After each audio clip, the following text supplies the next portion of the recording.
There was a time you stopped reaching out. Not because you hated God, not because you stopped believing, but because life got messy, hard, loud, and somewhere along the way, the distance grew without you even realizing it. Prayers that used to flow freely became silent. Church became something you once did.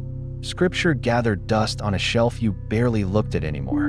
You didn't slam the door shut on God. You just drifted. Maybe you thought he was disappointed in you. Maybe you felt too broken to come back.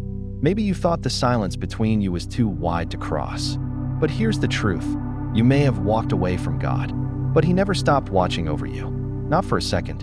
Even when you turned your back, he kept his eyes on you. Even when you chose everything else over him, he chose you again and again. Even when you forgot how to pray, his spirit whispered over your life and love.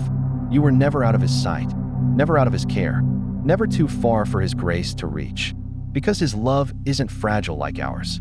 It doesn't waver when we wander. It doesn't disappear when we mess up. He stayed. Through the seasons you thought he abandoned you. Through the nights you cried yourself to sleep. Through the choices you regret and the miles you ran, he stayed. Waiting, watching, loving. And now, all it takes is one turn back toward him. One prayer, one whisper of his name. You'll find that he never left. He was walking with you through it all, guarding you, covering you, leading you back to his heart. You walked away, but he never stopped watching over you. And he never will.